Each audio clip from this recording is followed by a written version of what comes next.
Welcome to Monthly Reloads, where we give you the top 10 movies of this month. Today's platform, we're running with Netflix. At number 10, we have Hitch, directed by Andy Tennant. Alex Hitchens is a smooth-talking New York City dating consultant who helps awkward men win over the women of their dreams. When he takes on a shy client pursuing a high-profile heiress, Hitch unexpectedly falls for a sharp, skeptical gossip columnist only to discover that love doesn't always follow his own rules. Take it away, Tom. All right, so number 9 is Under the Skin. Who directed Under the Skin? Who's that? Jonathan Glazer. Jonathan Glazer directed Under the Skin. Okay, so it's starring Scarlett Johansson. We all know and love. Basically, no spoilers. She's an alien who comes to Earth, and she needs something, and it's full nudity. So there you go. Check it out. I'm good. All right, coming at you at number 8, The Proposal, directed by Anne Fletcher. Facing a deportation, a powerful book editor forces her assistant to fake an engagement. But where things go haywire, of course, after a trip to his family's home, I don't even know what I'm saying right now. What makes this movie work for me is the chemistry between Bullock and Reynolds. Fun fact, I've never even seen that. I don't know who wrote this for this prompter. Take it away, Tom. Who's Tom? Okay, and now number 7 is The Breakfast Club. 1980s. Epitome of 1980s movies. Molly Ringwald, Judd Hirsch, everybody, Ali Sheedy, all the 80s Brat Packers are in it. They're a bunch of high schoolers in detention, and they're going to get to know each other and learn each other's problems and their likes and dislikes. They all look like they're in their 30s. And fun fact, I love the fun facts. Molly Ringwald was my girlfriend. She didn't know it, but she was here.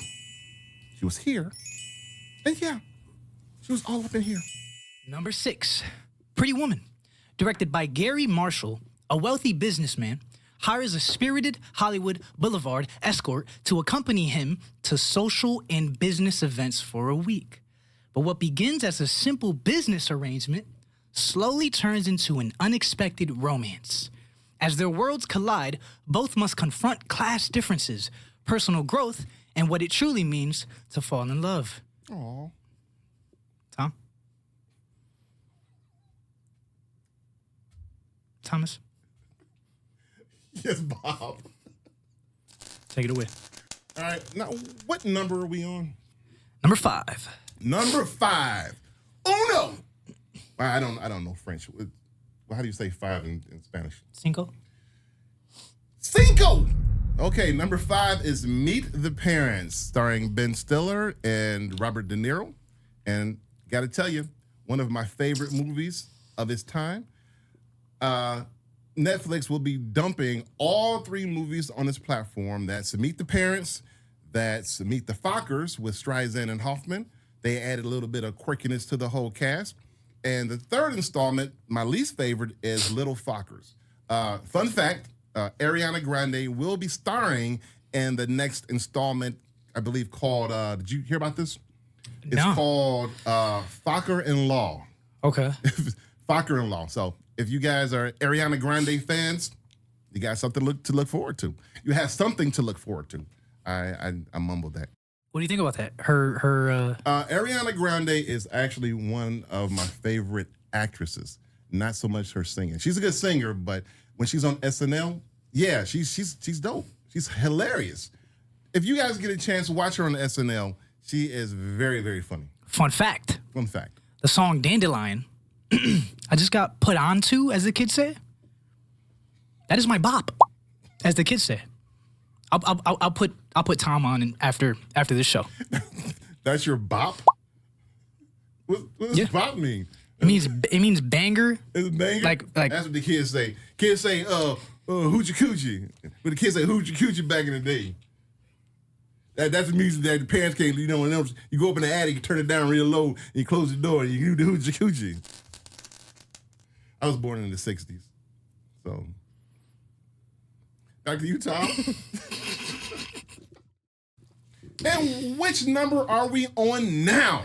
I moved the teleprompter, Tom, so I can't really see what it's saying there, but number 4, I believe, directed by Larry Charles, a clueless journalist traveling across the United States with his buddy to document American culture. What makes this movie so special, Tom, is that it uses unscripted encounters with unsuspecting people to satirize prejudice, ignorance, and social absurdities. Did you know that? I did not know that. But I've seen this movie, and it is one of my favorite movies and one of the most quotable movies. If you watched this movie and you didn't go, I like America, or something like that, then you haven't seen this movie. You didn't, and if you didn't laugh at least 4 times from your stomach, you did not watch this movie. One of my favorite movies of all time, seriously. So guys, you heard it here. Check it out if you want some good laughs. That ain't nice. And what is the next number, my friend? We're at number 3. Number 3, and it is one of my favorite movies of all time. It is 48 Hours, starring Eddie Murphy and Nick Nolte. Have you seen this movie? I haven't, man, but the score, Tom just put me onto the score last month or a while back. Yeah, Tom must have put him onto the score. It's one of the best scores, one of my favorite scores of all time. Anyway, it's Nick Nolte and Eddie Murphy. It's a cop buddy movie at its core, but not really a cop buddy movie because Murphy does not play a cop. He's a convict, but this launched the whole cop buddy thing. Nolte brings Murphy out of prison for, you guessed it, 48 hours to solve a crime, but Murphy's character has his own agenda, and it is a comedy. It is an adult comedy. It is pretty violent, somewhat raunchy, and there's a little bit of nudity in it, so don't let your kids have your TV babysit your kids, and this is on, they come back and they need therapy. And don't blame us. We warned you, but it is a great movie. Check it out. And what number are we on now, Los? Number 2, Mike, coming in hot. At number 2, Mike, is Jumanji, directed by Joe Johnston. A mysterious board game unleashes dangerous jungle chaos into the real world, forcing a man trapped inside it for decades and 2 curious kids to finish the game to survive. This is a classic movie that withstood the test of time. Yeah, the later iterations were decent movies, but there's nothing like a classic. Have you checked it out, Mike? I have checked it out. It is one of my favorite movies of that time. The CG is a little dated by today's standards, but if you watch it, it's still a great movie. It's a family movie. Kids can watch it. They wreak havoc. Monkeys and floods and trees and stuff like that. And Robin Williams, rest in peace, my brother. We miss you. We miss you. We miss you. Is the best person to play a role like this. He's played Peter Pan. I don't know if you've ever seen Hook. Have you ever seen that? Yeah, Steven Spielberg's Hook. Oh, Robin Williams can do anything. Well, he could have, But fun fact: do you know who the little girl was in this movie? Actually, in the last take before this, you told me it was Kirsten Dunst. It is Kirsten Dunst as well. I'll get that right in take 3. And Kevin Hart and The Rock, their movies are good. Yeah, they're juggernauts. But it just can't beat the magic of the original. It's a board game. Remember board games? Remember when people would pick up pieces and move them and use their arm muscles? Oh. Actually, fun fact. I enjoy board games. Do you enjoy board games, Mike? I actually do. Monopoly was the game that you play once every 4 years because it takes that long. Fun fact, I played with my late sister, and we were 13. When she was 13, I was 10. And when we finished the game, she was 15. That's a real story right there. Real story. That's how long it took to finish the game. That's the joke. I need love. And what number are we on now? Number one. Number one. Okay, it is The Black Phone. It's a horror movie. It is a fantastic horror movie starring Ethan Hawke.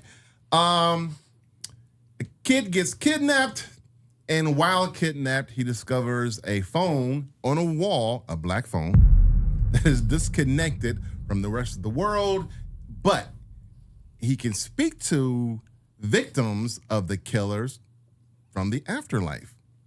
And they need to work together to find a way out of the killer's grip. And can't talk too much about it because it dives into spoilers, and we don't do that. But it is a fantastic movie. Have you seen this movie? I have. And I will say, growing up and not seeing Friday the 13th when it first came out, Nightmare on Elm Street when it first came out, this movie gave me that hit of nostalgia and what it must have probably could have, I don't know, felt like to watch those movies for the first time. So it gave me all of those elements that those movies, I believe, would have. It has a lot of the same notes. And I really enjoyed the second one. This might be a hot take, maybe more than I did the first one. I enjoyed both of them. The performances, by the way, were phenomenal. Yeah. But, yeah, I know you said you didn't really resonate the same with the second one. It didn't hit me the same way. But, you know, you make me feel old. I was born a long time ago. I remember seeing Nosferatu, the first one. You know that one, the silent one? Shadow. That's my first movie. In theaters? Yeah, I was there. I was there. The guy playing the piano in the front because they didn't have the sound. Yeah, that was me. I was the guy. What do they call that? The Foley. The Foley artist. Look it up. We just looked it up. We're smart. Anyway, The Black Phone is a fantastic movie. It is on Netflix. If you like horror, you're going to like that movie, I promise you. Yeah, so check it out, guys. And that wraps up the number 10. This is your episode, your dose of monthly reloads. Reloads. We'll figure out how to pronounce it. Reloads. Your monthly reloads. If you want more, you know where to find us. Thanks, guys. Peace.